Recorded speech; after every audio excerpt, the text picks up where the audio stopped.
Let's watch them. Take a breather. Watch them with George Stephanopoulos. Watch how awkward this entire exchange is, not to mention the selfish narcissism. What's your plan to turn the campaign around? You saw it today. How many people can you draw crowds like I drew today? You find me any more enthusiastic than today? Huh? I mean, I don't think you want to play the crowd game. Donald Trump can draw big crowds. There's no question about that. He can draw a big crowd, but what does he say? Who's he have? I'm the guy supposedly in trouble. We raised $38 million within 4 days after this. We have over 1 million individual contributors. Less than $200. I mean, I've not seen what you're proposing. You haven't seen the fall off in the polls. You haven't seen the reports of discontent in the Democratic Party, House Democrats, Senate Democrats. I've seen it from the press. You know, I've heard from dozens of your supporters over the last few days, and a variety of views. I grant you that. But the prevailing sentiment is this. They love you, and they will be forever grateful to you for defeating Donald Trump in 2020. They think you've done a great job as president, a lot of the successes you outlined. But they are worried about you and the country, and they don't think you can win. They want you to go with grace, and they will cheer you if you do. What do you say to them? I say the vast majority are not where those folks are. I don't doubt there's some folks there. Have you ever seen a group at time when elected officials running for office aren't a little worried? Have you ever seen that? I've not. Same thing happened in 2020. Oh, Biden, I don't know, man. What's he going to do?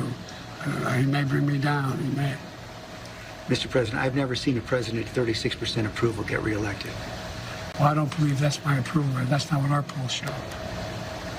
And if you stay in and Trump is elected and everything you're warning about comes to pass, how will you feel in January?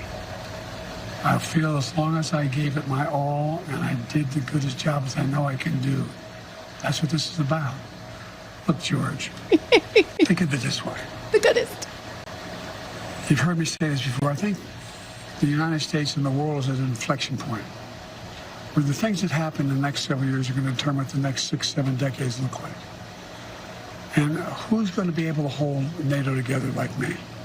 Who's going to be able to be in a position where I'm able to keep the Pacific Basin in a position where we're at least checkmating China now?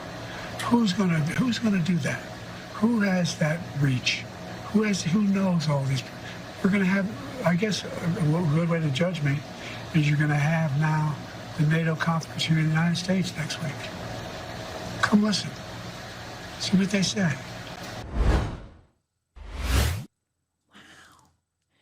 Goodest. Again, coining a new vocabulary word that did not go unnoticed by the media. In fact, that in and of itself became such a thing over the weekend. Unbelievable. So Maureen Dowd had a column on this called Joe Biden in the goodest bunker ever. It's actually pretty funny.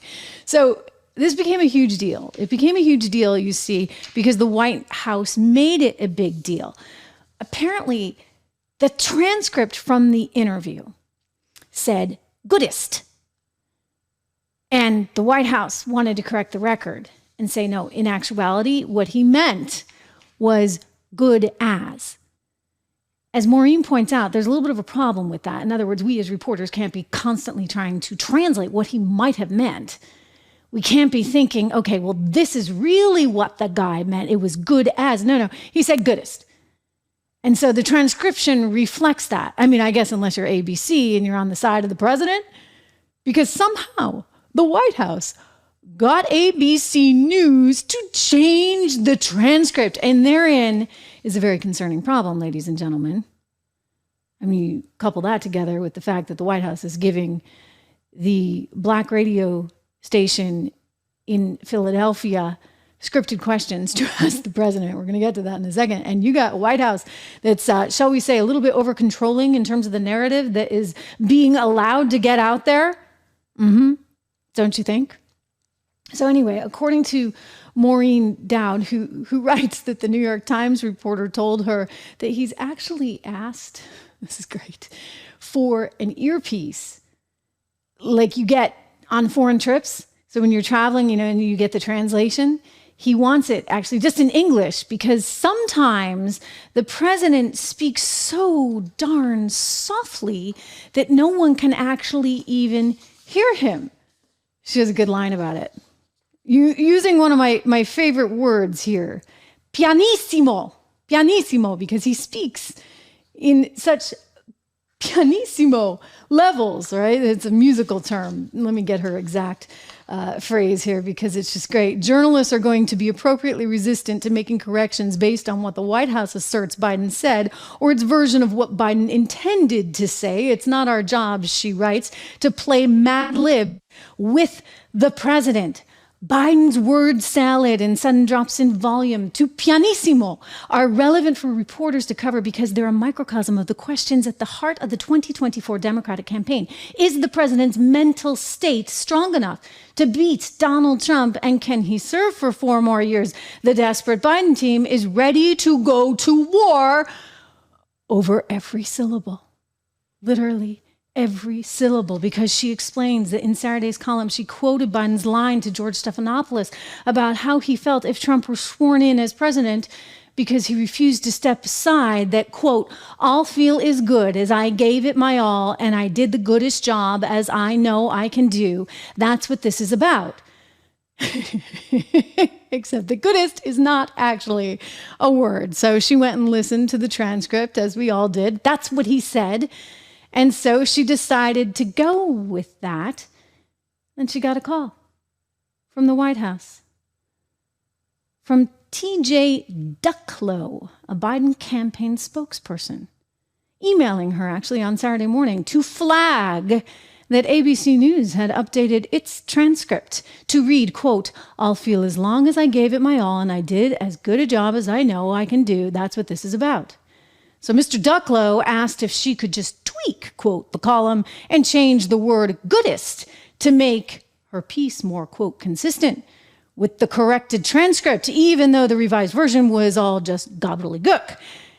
When she told him what she and her editor thought, he wrote back, "Yeah, again, it's not what I think. It's what ABC News, who conducted the interview, thinks. I think it would be quite unusual if the Times asserted the president said something that the news organization who conducted the interview says he didn't say. Woo, a little testy are we there at the White House. Guess KGP is leaning on him too hard." Andrew and I, that's her researcher, she said, both emailed Mr. Ducklow back asking whether ABC had changed the transcript on its own or whether the Biden team had asked them to change it. You see, that's relevant. He wrote back, "ABC News, like any news organization, makes its own independent editorial decisions. Surely you're not suggesting otherwise."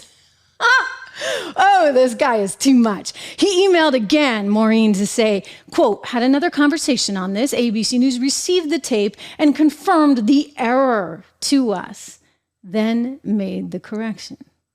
So she's like, okay, now I'm really, really confused. I'm really confused. It turns out by the evening, it was all cleared up. You see, the White House had asked ABC News to check whether the president said goodest or good as, after the White House stenographers who had been recording the president on ABC News noticed the discrepancy between their recording and the network's transcript. And so it became a deal. Now, I heard it. You heard it. I'm pretty darn sure that was goodest, right? Clip 2, Drew. I think we played this in the very beginning, but let's just remind everybody's ear as we hear. Is it good as or goodest? I think we know. And if you stay in and Trump is elected and everything you're warning about comes to pass, how will you feel in January? I feel as long as I gave it my all and I did the goodest job as I know I can do. That's what this is about. Okay. Oh boy, oh boy, oh boy. But this is how desperate they are, ladies and gentlemen, to the point where they're going to fight over syllables. They're fighting over everything, remember? They were so mad. They kept calling them cheap fakes by the conservative media every time that we showed Joe Biden looking dazed and confused. I mean, whether he's with Georgia Maloney, whether he's at the Juneteenth celebration at the White House where they're all dancing, sort of, and he's all, confused and looking off into space. I mean, we have shown you this video, and the frustration from the White House's part is, oh, it's out of context. It's this, that, and the other. No, you know what, guys? It is what it is. You got yourself a bad candidate running on a whole bunch of bad policies. So it just is what it is. And there's really nothing you can do to quite cover it up.